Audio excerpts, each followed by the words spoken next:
Hey guys, what's going on? It is Ash here, coming at you today in Clash Royale with another pro tip interview. But before we get to that, I do want to get your opinions on this question that I posted on Twitter last night.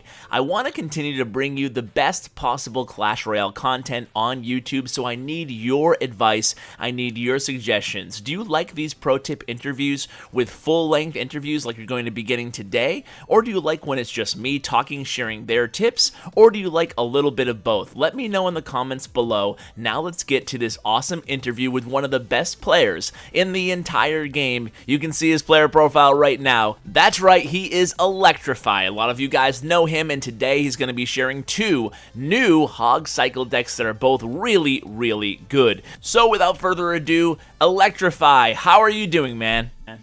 I'm doing nice, man. How about you? I am doing fantastic, man. I'm really excited. You messaged me about these decks, and right away I was like, oh man, this looks good, because you told me too you were on a 32 win streak with one of these decks. Yeah, I went to 33 and then lost, but 33 and 1, not bad at all. So that was the one with the freeze poison, right? Yeah, 33 or with the Trojan freeze. Wow. So great job, first of all. And we're looking at your player profile again, and I'm sure everybody in the audience right now, including me, is incredibly jealous. Look at these cards won, man. You are a beast. Do you ever stop playing grand challenges? No, I actually play while asleep. That's a new thing. Well, I don't doubt it, and you could probably whoop me even in your sleep. And congratulations on 100K. Have you hit it yet? I'm about to, right after we're done with the video.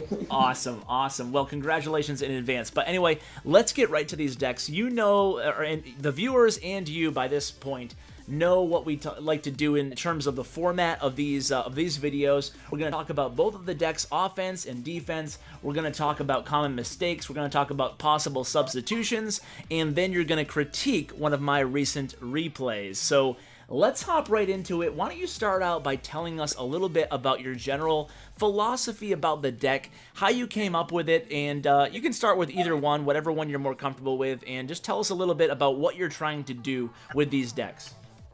Alright, so first of all, there's a player named Mikan, and he started out with Hog Cycle with the Princess and Mini P.E.K.K.A, and he went crazy with it. This deck was super OP. And then everybody came out with variation of Hog Cycles, and I thought of a Hog Cycle, and I wanted to add a freeze to it because I know how strong freeze could be, but I figured that if you freeze something, then you get a huge counter push coming at you. So that's why I built the deck to like poison and inferno and everything to stop the counter push. Okay. So the deck's built around that. And the other deck is just to cycle as fast as you can and be able to pressure your opponent as much as you can, and then he couldn't form a big enough push to kill you. Yeah, the Ice Golem deck is a 2.8 elixir deck with the pump, so it's like insane cycle. Yeah. And I like that. I actually really loved that insight you gave about how you created a deck where you knew that if you included the freeze spell, that was going to possibly be a defensive liability, so to compensate, you really went heavy on the defense on the other end with the Inferno and the Poison and whatnot. Yeah. I like that. So is that generally, by the way, just a side note, is that generally how you make your decks? Do you kind of focus first on an offensive weapon and then build around it, or how do you go about Yeah, that? I figure out like what could work, and then I like build it around like what could counter me and how can I prevent it from happening. So, Okay, I like that. So you come up with your win condition, and then you think of their counter, and then you think of your counter to that, basically. yeah. Awesome. That's I think that's valuable advice to people out there who want to make their decks, but it's just kind of overwhelming. You know, where do you start? And half the time it doesn't work, and it becomes discouraging. And anyway, let's move on to the decks that we are talking about today. And let's start with the freeze poison deck, because that's the one that you went on the 33-0 streak before you had your loss. Yeah. I noticed that, and the folks viewing at home are going to notice that you use your freeze spell very sparingly with the Hog Rider offensively. Right. Can you talk about a little bit about the synergy between the freeze and the Hog Rider, and how you choose when to use the freeze with the Hog Rider? Alright, so first of all, the freeze is a very strong card, but it could also like kill you. Because if you use it, say, first push and they counter push, you could die easily. The thing I like to do, I like to keep the freeze a secret. It could work like with Inferno. There's no push it can destroy, because like the zap resets the Inferno, but 5 seconds of freeze and the push is done. So I like to keep freeze secret. And when I know like that's the time to go for the win, I freeze and I can add poison to kill the troops he used to kill the hog, so I can kill his troops and not worry about a count push. I like that. So your win condition, or your, at the very end of the match, when you want to whip out the big guns, if you have to, is really going to be Hog Rider, freeze, poison.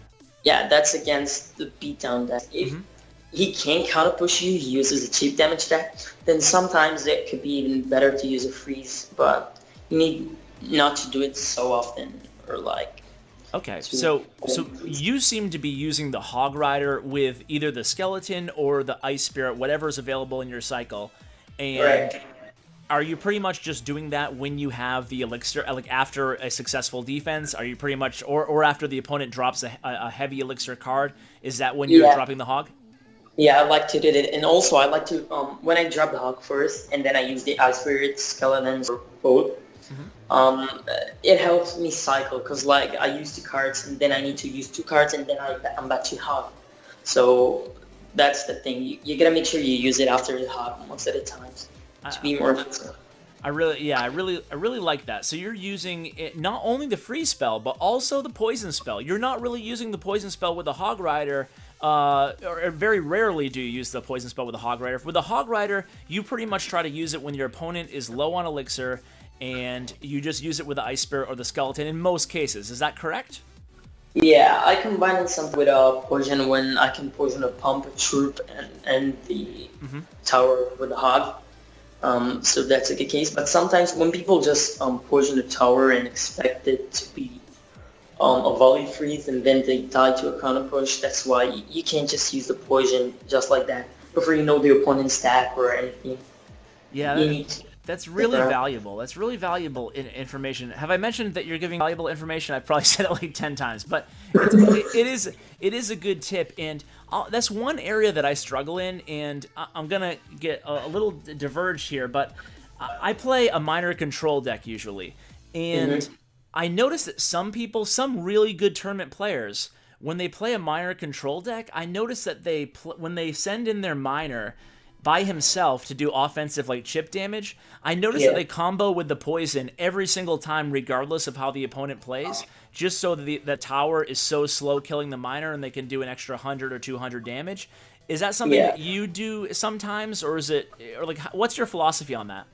Sometimes, yeah. To do it like alone with the Hog when you don't hit a troop or a pump, that's not a good idea. That's like a huge Elixir loss, and you don't want to do that. When you can hit a pump, a tower, and you throw a Hog and you know you're going to hit, say, guards or mini pick or anything, that's good value, because you know it slows down the tower and the troop and everything. Okay. But when you do it by itself, it's not good. Okay, awesome. Why don't you talk a little bit about the Ice Golem, what your early thoughts on the card are, first of all, and how you came up with the Ice Golem deck, and obviously we've already discussed it's a very cheap deck, but what's your philosophy behind that offensively? Alright, so I think it's kind of underrated, because it's a tank, and it costs Elixir. Yes. So you can do plenty of things with it, and I thought when you combo it with a Hog, you get like a pretty, like 1,000 health, 1,200 health extender to the Hog.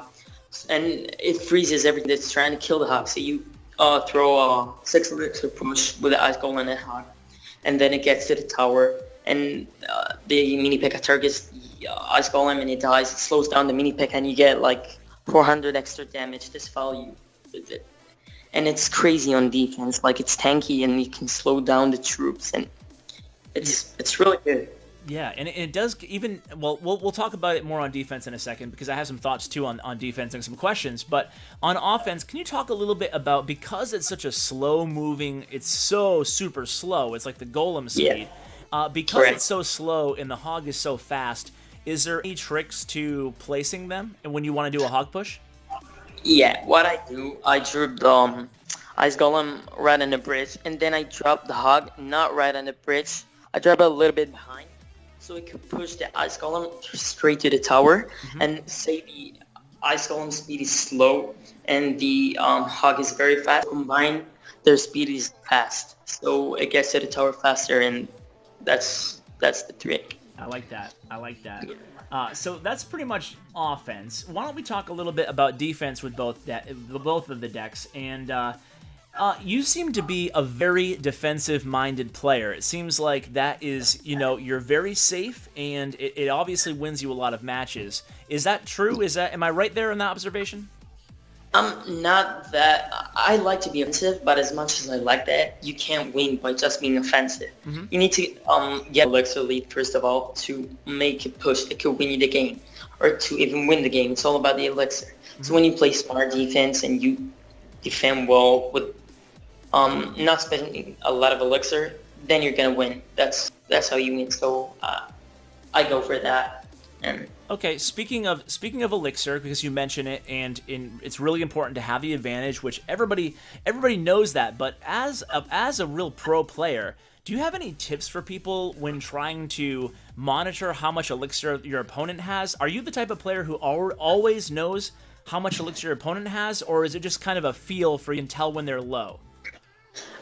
When I have like an important match and everything, I count Elixir. Yeah, say they drop a mini P.K.K.A. and I counter it with skeletons, then I know it's 4-1. Then I'm on a 3 Elixir lead, and I know when I have 7 Elixir, they have 4, and so on. So I calculate that. But when I play challenges or everything, I just get a feel for it. I know that I'm defending with a low Elixir cost troop for say Ice Spirit for Mega Minion. That's 2 Elixir, and it piles up, and eventually you get a pretty big Elixir lead. So when I need to count Elixir, I do. But sometimes you just get a feel of it, and you don't really need to count all the time. Yeah, it's a lot of thinking. Yeah, I was gonna say that's refreshing for me to know, because I can't. I mean, it's like blackjack. I can't count cards, and I can't count Elixir either. Like as much as I'm kind of with you in where you are at Grand Challenges personally, because even if I try to do the exercise of counting my opponent's Elixir the entire match, I can only last like a minute, if that, and then I'm like, okay, how much do they have, and then I end up misplaying. So. Would you have any tips or advice for people like me who want to get better at that, or is it just something you have to just keep doing? If you want to get better at that, the thing you should do is play a game, try to count Elixir, and then you can watch the replay, and you can hide the Elixir bar when it shows how much Elixir you have, and you can calculate it, and when you think you know how much Elixir you have or your opponent has, you can just stop and check if that's true. Say you have 4 Elixir lead and you hide the opponent's Elixir bar, then if you have 8, he's supposed to have 4. So you check, and if you're right, you're right. If you're off, well, I didn't do it. Well, I should do it again. So that is such an obvious but such an amazing tip. Why didn't I think of that? That's great. That's good stuff. So. Talking about defense on the poison freeze deck, I noticed that you're definitely not afraid to use the freeze defensively. In fact, you do it almost every game that we've shared here. So what is your philosophy on using freeze defensively? I know you like to keep it secret if possible, but it seems like if you're in a bind, you're not gonna hold back either. Yeah, I use freeze like Mega Minion and freeze can kill like an entire Barbarians and Hog Rider push, like no problem.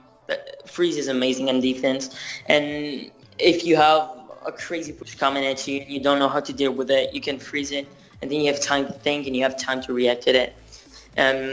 Say you use your poison and someone throwing a minion hard at you, freeze and it's done. Or Ice Spirit freeze, if you can't deal with it. So let's say you have like Mega Minion and a Barbarians coming at you in one lane, and you only have like 6 Elixir, but you have poison and freeze both up. What is your play gonna be? I'll play poison, and then I'm probably gonna have a cycle card. So I could use skeletons to pull the Barbarians and the Mega Minion and buy some times. By the time the poison is gone, I'm gonna be set, or I could use Ice Spirit to freeze it in the poison, and then I'm gonna be set to that. So perfect. Yeah. Yep. That makes perfect sense. How about in the Ice Golem cycle deck and the Hog Ice Golem variation? Do you find a little bit of a defensive liability that you don't have the Inferno Tower? Probably. I'm not sure about it, because like Inferno. It's so new. Inferno is good against everything, air. But you have Mega Minion, it covers the air and ground thing. The only thing is lightning. That could be a problem, although you can cycle very quickly to another Mega Minion, so it's debatable. I'm not sure yet. Yeah, jury's still out, kind of, on the best combinations with the Ice Golem decks, because the card's only been out for 2 days at the time of this recording, at least. So, yeah. But it's so fast that you have a really good, or you can really set the table nicely in terms of applying a really large amount of pressure to your opponent, right? Mm-hmm. And that can keep them on their toes enough that you don't need to lean heavily on the Inferno. Right. So just finishing up here, do you have any common mistakes that people have with either of these decks, or with Hog Cycle decks in general? There are like a lot of tricks you can do. Like with Hog, you can counter a mini P.E.K.K.A with Hog and getting the Hog to the tower without the mini P.E.K.K.A touching it and mini P.E.K.K.A dying. There are a lot of you should get an elixir lead, and that's what the thing is all about. Because if you get an elixir lead and you throw a Hog when you have 4 elixir and they have, let's say, 2 elixir, that's 1,000 damage to their tower. You need to make sure you have an elixir lead. You need to make sure you're defending well, because like defense, you can throw everything on offense and then expect to defend the counter push. You need to be smart about it, not to waste everything, but... Yep. And that's why I think it was valuable that I pointed out, or that you pointed out, that rarely are you unloading a freeze, a Hog Rider, and an Ice Spirit offensively, especially early on, because that leaves you so vulnerable defensively. So I think it all ties back to just managing your elixir well throughout the entire match. But when I have, say, I defended a push with Mega Minion, and it has to say half the health, and then I can throw a Hog, and then freeze the whole thing. So the Mega Minion will clear the defending troop, and then the Hog will hit the tower, and then the Mega Minion will hit the tower. That's valuable. Do you have a sec to go over my recent replay? Or I know it's like 3 a.m. where you are, so I don't want to wake up your entire house or keep it too long. Yeah, all right. Tell me when it starts. I'm going to press play in 3, 2, 1. So, you can just go... I'm playing against a Lava Hound deck, a Lava Hound Balloon deck. And yeah, it's my first time using the deck. I'm using the freeze poison variation because my Ice Golem's only level 5 now, I think, or 6. But anyway, just go ahead and pick apart anything that I do wrong here. All right, that's good to push the other lane when he drops the high elixir cost troop. Yep. Well, so far so good. Yeah. So the minion horde, I decided to use the poison because I really didn't have much else. Yeah, that was alright. I like to destruct the Mega Minion with skeletons and then drop the Mega Minion. Okay. So your Mega Minion won't take damage, or it will take 1 Mega Minion. That's alright. That's a good point. I did notice you doing that a lot. Now that I watched your replays first, I did notice that you use your skeletons a lot defensively just for distraction and to buy time. Yeah, they're amazing. Yeah. They're amazing. Here comes the Inferno Dragon now. Yeah. I decided to pump up instead of doing the Hog push because I didn't have any cycle card to go with it. Yeah, you gotta have an elixir lead. That's smart. Yep. And then here it's pretty basic. I decided to use a freeze on the Inferno Dragon there. What do you think about that? That was good. Because you don't want to waste your poison. As what's it called? Mini heart. So yeah, that was smart. So far so good. Maybe a little bit better at the whatchamacallit there, the skeleton placement, but yeah. So I take a little damage to those minions. Yeah. But I didn't really have a choice, I don't think. Yeah, you're right. So you did a pretty good job. Nice. Well, I had just watched all your replays. So that's Alright, why I so- think these videos are so popular. The ones that I have you guys come on and teach me a deck, because you gain so much from just hearing the tips behind the decks rather than just picking them up. Yeah. So he does a decent amount of damage to my left tower here. I probably had bad poison placement there.